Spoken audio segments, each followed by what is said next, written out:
আমার আল্লাহ বলেন প্রত্যেকটা জাতির জন্য একটা নির্দিষ্ট সময় আছে, নির্ধারিত একটা সময় আমার আল্লাহর পক্ষ থেকে নির্ধারণ করা আছে। সেই নির্দিষ্ট সময়টা হলো মৌতের সময়। কিসের সময়? কোন দিন মারা যাবেন, কোথায় মারা যাবেন, কিভাবে মারা যাবেন,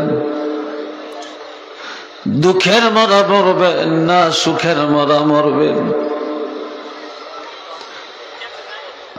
এই মুহূর্তের জন্য একটা নির্দিষ্ট সময় নির্ধারণ করা আছে। ওই নির্দিষ্ট সময়টা যখন এসে যাবে, একটা মুহূর্ত আগেও না পরেও না, কেউ সুপারিশ করেও রাখতে পারবে না, পলায়ও থাকা যাবে না, আইসিইউতের মধ্যে আইসিইউতেও রাখা যাবে না। ওই নির্দিষ্ট সময়টা যখন এসে যাবে গো, আমার আল্লাহ বলেন একটা মুহূর্ত আগেও না পরেও না প্রত্যেকটা মানুষ নির্দিষ্ট সময় মৌতের স্বাদ গ্রহণ করে ফেলবে।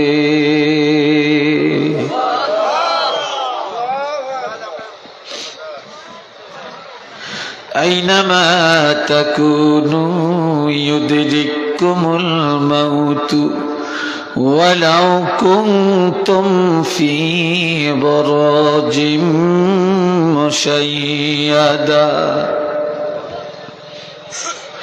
আমার আল্লাহ বলেন বান্দারে তোমরা যদি পলাইতে চাও পলাইতে পারো, তবে জানিয়া রাখবা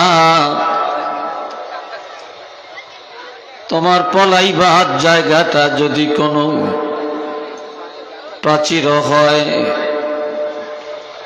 কোন সুড়ঙ্গ পথ হয়, প্রাচীর বেষ্টিত এলাকা হয়, সেটা যদি কোনো দুর্গ হয়, তারপরে জেনে রাখবে মালাকুল মউত সেখানেই তোমাদেরকে ধরে ফেলবে রে।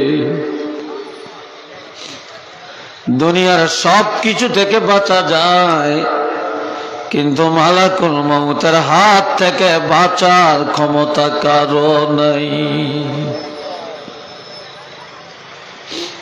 মালাকুল মউতের হাত থেকে বাঁচার ক্ষমতা নেই। এ বন্ধুরা আমার, সাকরাতুল মউতের যন্ত্রণা কঠিন যন্ত্রণা। দুনিয়াতে যত মানুষ মরল কেউ ফিরে আসে না, ফিরে আসে না। বাবা গেল, মা গেল, দাদা গেল, নানা গেল, স্বামী গেল, বিবি গেল, প্রতিবেশী গেল, কেউ কোনোদিনে ফিরে আসে না রে। যদি ফিরে আসতো আমরা জিজ্ঞাসা করতাম মৃত্যুটা কেমন লেগেছে। কাজী এই খবর জানার ক্ষমতা কারো নেই। তবে মৃত্যু যন্ত্রণা বড় কঠিন যন্ত্রণা। আমার নবী পর্যন্ত মৃত্যু যন্ত্রণার কষ্ট ভোগ করে বলছিলেন, এ মালাকুল মউত, এত কষ্ট, মৃত্যু যন্ত্রণা এত কঠিন, তবে আবদার যত দুঃখ, যত কষ্ট, যত যন্ত্রণা আমাকে দিয়ে দাও, এমন কঠিন যন্ত্রণা আমার উম্মতের দিও না।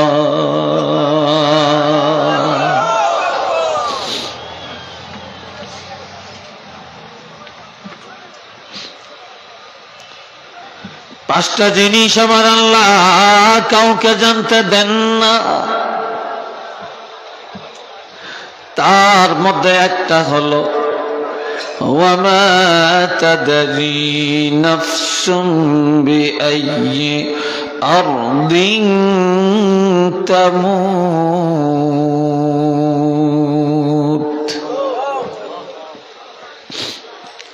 আমার আল্লাহ বলেন বন্ধারে তোমরা জানো না কোন জায়গায় কিভাবে তোমাদের মৃত্যুটা হবে। কার মরণটা জানি আপন ঘরে, কার মৃত্যুটা জানি ঘরের বাইরে, কার মৃত্যুটা জানি কোন হসপিটালে, কার মৃত্যুটা জানি আমেরিকায়, কার মৃত্যুটা জানি লন্ডনে, কার মৃত্যুটা জানি ইটালি, কার মৃত্যু জানি সৌদিতে, কার মৃত্যু জানি দুবাই, কার মৃত্যু জানি সিলেট শহরে, কার মরণটা জানি দুশ্মনের হাতে, কার মরণটা জানি রাইফেলের মাথায়, কার মরণটা জানি কিভাবে কোথায় তোমরা জানো না। তবে জানিয়া রাখবা তোমরা যেখানেই যাও সেখানেই মালাকুল মউত তোমাদের সঙ্গে সঙ্গে আছে। উচ্চ আওয়াজে বলেন না সুবহানাল্লাহ।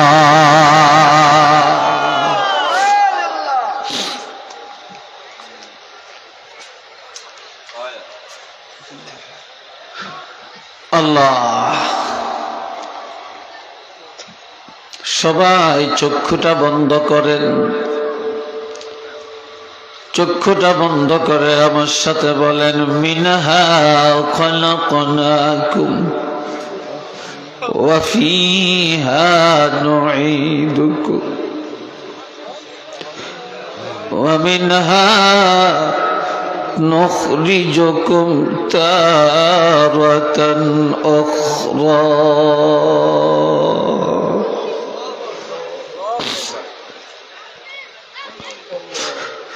এই আয়াত পড়ে পড়ে জীবনে চোখ বন্ধ করে একটু চিন্তা করেন আমার সাথে। এই আয়াত পড়ে জীবনে কত মানুষের কবরে মাটি দিলাম, বাবার কবরে, মায়ের কবরে, দাদার কবরে, দাদির কবরে, নানা নানির কবরে, চাচা চাচির কবরে, ভাই বন্ধুর কবরে, কত আলিম ওলামার কবরে মাটি দিলাম রে। সেই দিনটা বেশি দূরে না, যেদিন আমিও মরে যাব, আপনিও মরে যাবেন। লাশ বানায়া কাপড়ের কাপড় লাগায়া বড়ই পাতার গরম পানি দিয়ে গোসল দিয়ে কাফুর লাগায়া আতর লাগায়া খাটে শোয়া জানাজা পড়িয়া এরপরে কাঁধে করিয়া কবরে নিয়া আপন জনেরা নিষ্ঠুরের মতো কবরে রেখে সবার এইভাবে আমাদের কবরে মাটি দিবে আর বলবে মিনহা খলাকনাকুম ওয়া ফিহা নুঈদুকুম ওয়া মিনহা নুখরিজুকুম তারাতান উখরা। এইবার চিন্তা করি, হায় দুনিয়াতে আমার কত ছেলে, কত মেয়ে, কত ভাই, কত বোন, কত বিবি, মা বাপ, আত্মীয় স্বজন, হায় হায় কত বন্ধু বান্ধব রে, আজ কেউ তো আমার কবর নাই নাই নাই। এখন তো কেউ আমার সাথে নাই, কে সব আমারে রেখে ওই যে কবরের মাটি দেওয়ার দোয়া পড়ে পড়ে মাটি দিয়া পাড়ায়া পাড়ায়া চলে যায় রে। এখন আমার আল্লাহ ছাড়া কেউ নেই, এখন আমার নবী ছাড়া কেউ নেই, এখন আমার আমল ছাড়া আমার কাছে আর কেউ নাই। যেই ব্যক্তি এইভাবে দৈনিক কমপক্ষে 20টা বার কবর মুরাকাবা করবে, মৌতের স্মরণ করবে, আল্লাহর হাবিব বলেন নিঃসন্দেহে লোকটা ঈমানদার হয়ে কবরে চলে যাবে। একটু চিল্লে বলেন না সুবহানাল্লাহ। চোখ মেলেন,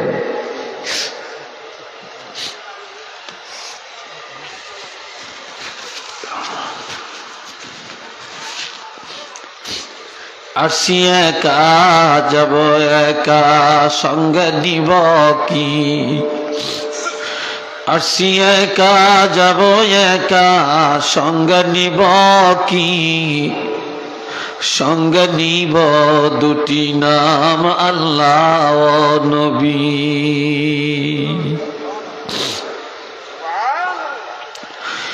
এই দুনিয়া থাকার জায়গা না রে ভাই, এই দুনিয়া চিটারি বাটপারি করার জন্য আল্লাহ পাঠান না, রংবাজি করে কাটানোর জন্য আল্লাহ দুনিয়াতে পাঠান না, জুলুম অত্যাচার আর সিটিংবাজি করে কাটানোর জন্য, মুনাফিকি করার জন্য আল্লাহ আমাদেরকে পাঠান না।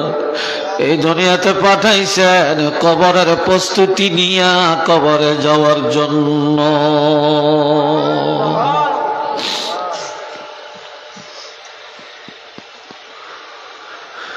ও বন্ধুরা আমার, قال رسول الله صلى الله عليه وسلم إذا وضع الميت في قبره جاء القرآن عند رأسي والصلاة عن يميني والصوم عن شمالي وسائر الحسنات عند رجلي أو كما قال عليه الصلاة والسلام। আমার নবী ইরশাদ করেন, মাইয়িতকে যখন কবরে রাখা হয়, ইমানদার মুসলমানকে যখন কবরে রাখা হয়, যেই কবরে কেউ যায় না, ওই কবরে চারটা বন্ধু হয়ে যায়। চারটা বন্ধু কবরে পাওয়া যায়। যারা কবরের বন্ধু হবে তাদের সাথে আমাদের কোনো যোগাযোগ নাই, আর যারা কেউ কবরে যাবে না তাদের সাথেই আমাদের যোগাযোগ। আমার নবী ইরশাদ করেন, ইযা উদিআল মাইয়িতু ফি কবরিহি, কোন মাইয়িতকে যখন কবরে রাখা হয়, জাআল কুরআনু ইনদা রাসি, এক নম্বরে 30 পারা কোরআন মাথার পাশে গিয়ে দাঁড়াবে। আর একটু জোরে বলেন, 30 পারা কোরআন মাথার পাশে দিয়ে দাঁড়াবে। অথচ আজ মানুষ কোরআন ভুলে গেছে, কোরআনের আমল করতে চাই না, কোরআনের সম্মান করতে চাই না। এমনকি ঘরে ঘরে এখন কোরআন তেলাওয়াত হওয়ার কথা ছিল, কোরআনের কারখানা হওয়ার কথা ছিল, সেটা এখন বাদ হয়ে মুসলমানের ঘর এখন সিনেমায় পরিণত হয়েছে। ঠিক না? আর আমার নবী বলেন যে 30 পারা কোরআন মাথার পাশে দিয়ে দাঁড়াবে। ওয়াসসালাতু আন ইয়ামিনি, 5 ওয়াক্ত নামাজ কবরের ডান পাশে গিয়া দাঁড়াবে। আল্লাহু আকবার কন্যা রে ভাই, চিল্লিয়া বলেন কি? আর একবার, এই নামাজের বেলায় আমরা বড় উদাসীন। যেই নামাজ আমাদের কবরের বন্ধু, সেই নামাজের আমরা বন্ধু বানাতে পারি না। আজান হলে কিছু মানুষ দৌড়াইয়া দৌড়াইয়া মসজিদে যায়, আর আজান হলে কিছু মানুষের চুলকানি শুরু হয়ে যায়।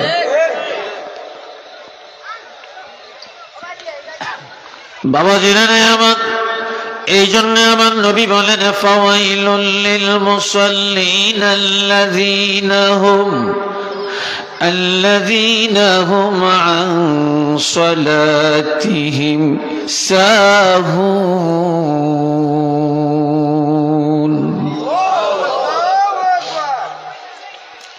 ওই সমস্ত নামাজীদের জন্য ওয়াইল জাহান্নাম, যারা তাদের নামাজের ক্ষেত্রে উদাসীন, মনে চাইলে পড়ে, মনে চাইলে পড়ে না, একদিন পড়ে আর একদিন পড়ে না, এক ওয়াক্ত পড়ে আর এক ওয়াক্ত পড়ে না, জোহর পড়ে আসর মাগরিব পড়ে না, 4 ওয়াক্ত পড়ে ফজর পড়ে না, জুমার নামাজ পড়ে সুন্নত পড়ে না, নামাজে দাঁড়াইলে খেয়াল ও ধ্যান নামাজে রাখে না, এমন কি কোনো কারণে যদি নামাজ কাজা হয় এটা আদায় করা লাগবে এই কথাটাও মুসলমান মনে রাখে না।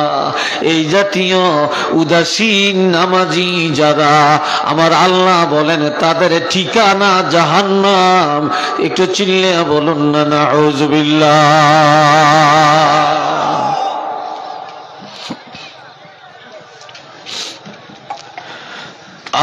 আর আমার নবী বলেন ওয়াসসালাতু আন ইয়ামিনি, যেই কবরে কেউ যাবে না ওই কবরে ডান পাশে দিয়া নামাজ গিয়া দাঁড়িয়ে যাবে।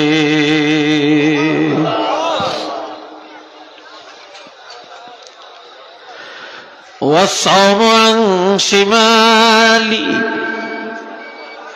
রোজা বাম পাশে দিয়া কবরে দাঁড়াবে। একটু সুবহানাল্লাহ কোন, আরো আস্তে কোন, কোন পাশে দাঁড়াবে? রোজা বাম পাশে দিয়ে দাঁড়াবে। আছে আর অল্প 1 মাস আছে। আর কয় মাস? জোরে কন। 1 মাস আছে। কত মানুষের গ্যাস্ট্রিক এখন থেকে শুরু হয়ে গেছে, জন্ডিস, ঠিক না? বেদনা শুরু হয়ে গেছে। আবার কিছু কিছু নতুন হোটেল ব্যবসায়ীরা এখন হোটেলের এখন ধার দিতে আছে, রং টং লাগায়, পর্দা লাগায়, হোটেল সালাদিয়া ডাকা। বুঝেননি?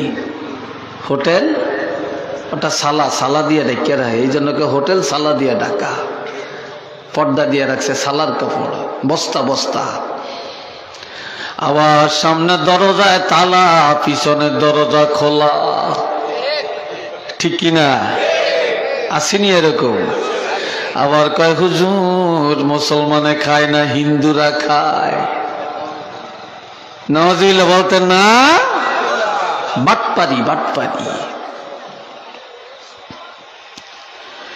ও মুসলমানের, রোজা রাখলে মানুষ মরে না? মরে না।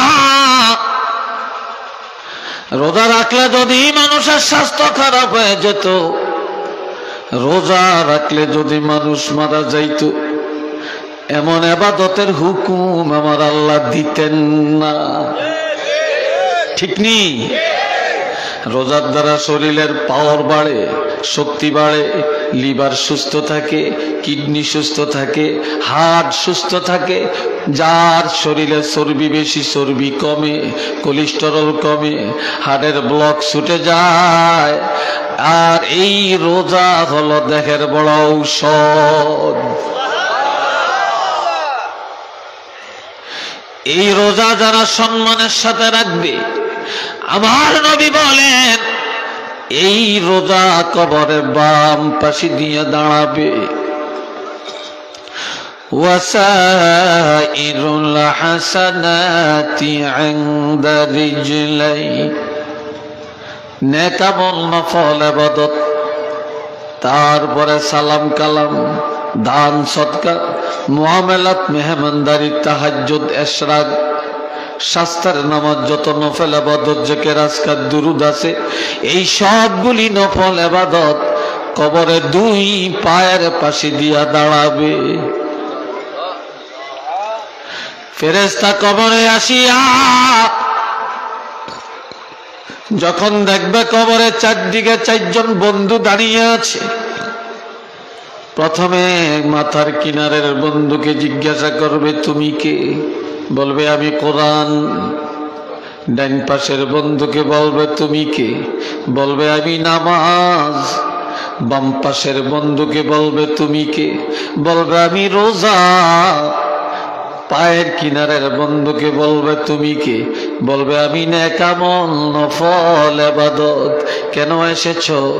কোরআন বলবে, এই লোকটা দুনিয়াতে আমি কোরআনের সম্মান করেছে, কোরআন আমল করেছে, কোরআনের জীবন গঠন করেছে, কোরআন তেলাওয়াত করেছে, ঘরে ঘরে কোরআনের বাতি জ্বালাইছে, আর ছেলে মেয়েরে কোরআনের তালিম দিছে।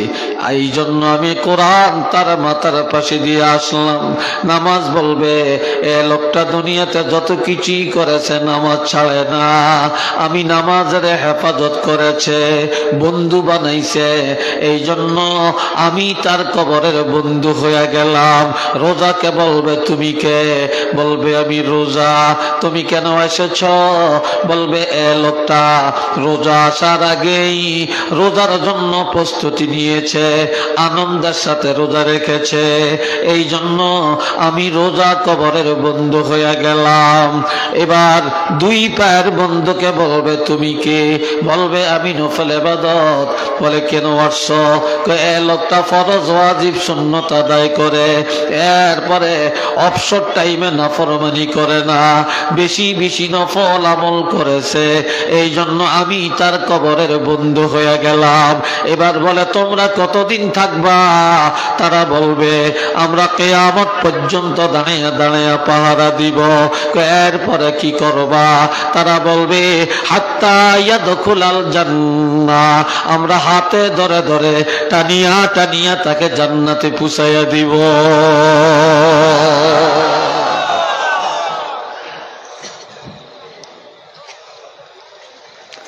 আল্লাহ, আসেনি এই বন্ধুর খবর আমগো কাছে? কি ভাই, সেই বন্ধুর খোঁজ খবর তো আমাদের কাছে নাই। আল্লাহ মোহাব্বতে পড়েন সাল্লাল্লাহ, জোরে জোরে সাল্লাল্লাহু আলাইহি ওয়াসাল্লাম, সাল্লাল্লাহু আলা মুহাম্মদ।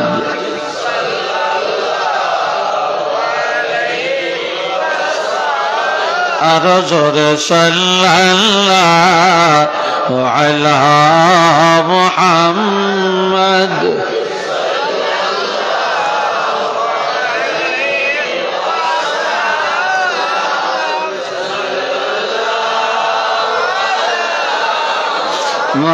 মুহাম্মদ সাল্লাল্লাহু।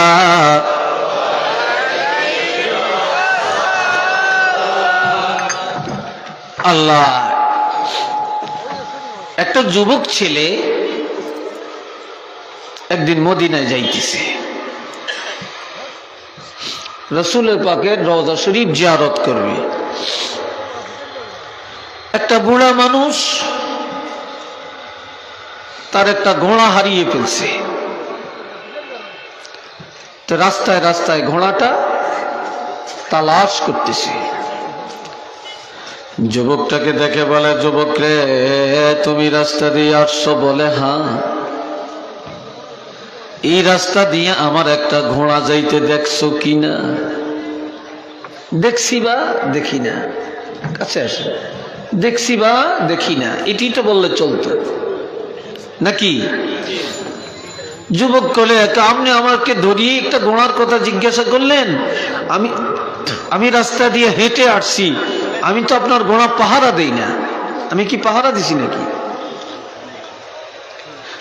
আচ্ছা বলেন তো, উত্তরটা কি হয়েছে?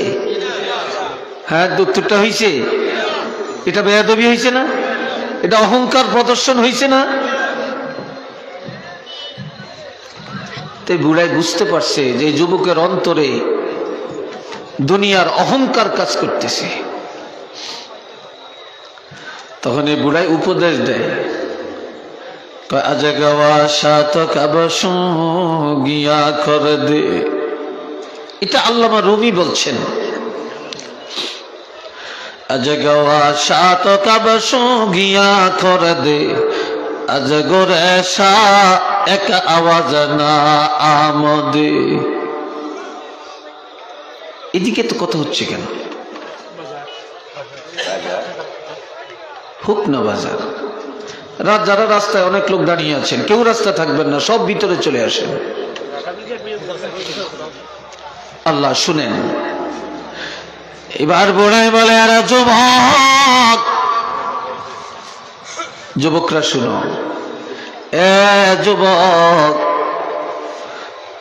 একটু গোরস্থানের দিকে নজর করে দেখো, অহংকার দেখায়ও না, তাকাব্বুরি করে চলিও না, নজর করে দেখো দুনিয়াতে আমার মতো কত বুড়া মানুষ আল্লাহ এখনো বেঁচে রেখেছে। তাকিয়ে দেখো তোমার মতো বহু যুবকেরা কবরে ঘুমায় রে। যেই যুবকেরা দেখলে দুনিয়াতে মানুষ ভয় পায়, এমন কত যুবক কবরে ঘুমায় যার কবরে দুলপা ঘাস উঠে গেছে। কত গরু ছাগলে ঘাস খায়, কত শ্রীগাল বানর শিয়াল তার কবরে বাসা বেঁধে থাকে। যুবক রে, দেখো তার কবরের পাশে গিয়ে একটা কথাও নাই, আওয়াজও নাই, এমন কি গরু ছাগল কুকুর বিড়াল গুলা তাড়াইবার ক্ষমতাও তার কাছে নাই। একদিন তুমিও কবরে চলে যাবে, এই অহংকার তখন তোমার আর থাকবে না, এই বাহাদুরি তোমার থাকবে না। আর বিপদে পড়লে কেউই যায়া তোমার ডাকে সাড়া দিবে না। ঠিক নেই? চিল্লে এখন দিবে? কেউ দিবে না। তবে সুন্দর করে ভদ্রচিত ভাবে বলো, আমার গোড়াটা দেখেছো কি? এবার যুবক বলে, বুড়া, এ বৃদ্ধ আমাকে আবারও ঘোড়ার কথা বললেন, আমি কি ঘোড়া চুরি করেছি নাকি?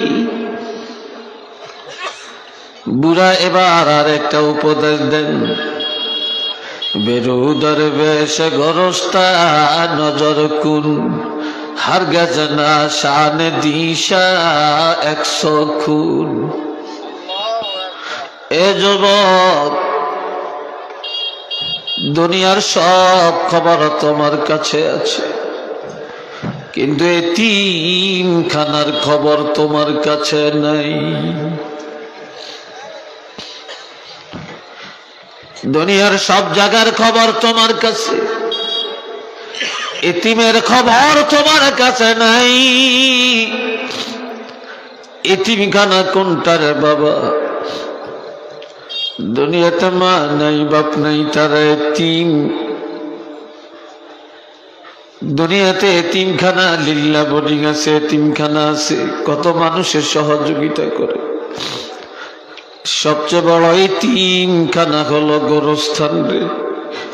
ওই গোরস্থানের মানুষগুলো যেখানে আছে, কিন্তু দুনিয়ার এতিমের মানুষের সাহায্য করে, বুকে জড়াইয়া নেয়, আদর সোহাগ করে, কানলে চোখের পানি মুছে দেয়। কবরের এতিমেরা বিপদে পড়ে যতই কানবে, কেউই যায়া তাদের চোখের পানি মুছে দিবে না, এমন কি তাদের পাশে কেউ দাঁড়াবে না।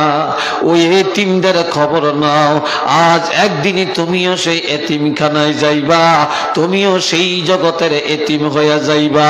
কাজেই এতিমখানায় যাওয়ার আগে আগে এই দুনিয়া থেকে এতিমখানার সামান তৈয়ার কইরা যাও।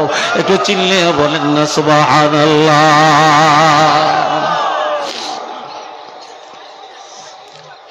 কবর বড় এতিমখানা।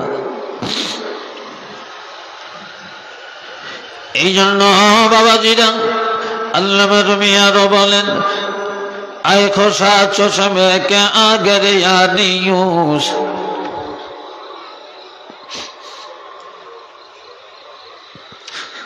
আয় খোসা চশমে কে আগের ইয়ানিউস, ওয়াই হুমায়ুন দল কে আগের ইয়ানিউস। এই দুনিয়া আসার জায়গা না, আনন্দের জায়গা না রে। আল্লামা জালালউদ্দিন রুমি রহমতুল্লাহ আলাইহি বলেন, কবরের চিন্তায়, আখিরাতের চিন্তায় যারা দুনিয়ায় চোখের পানি ছেড়ে ছেড়ে কান্দে, বেশি বেশি কবরের কথা স্মরণ করে, আখিরাতের কথা স্মরণ করে, জাহান্নামের কথা স্মরণ করে, যারা এই দুনিয়ায় আল্লাহর ভয়ে চোখের পানি ছেড়ে ছেড়ে কান্দে, এমন লোকগুলা যখন কবরে যাবে, তখন বেহেশতের নেয়ামতগুলি যখন চোখ দিয়ে দেখবে, তখন তাদের চোখ আর কানবে না, তাদের অন্তর আনন্দে হাসতে শুরু করে দিবে।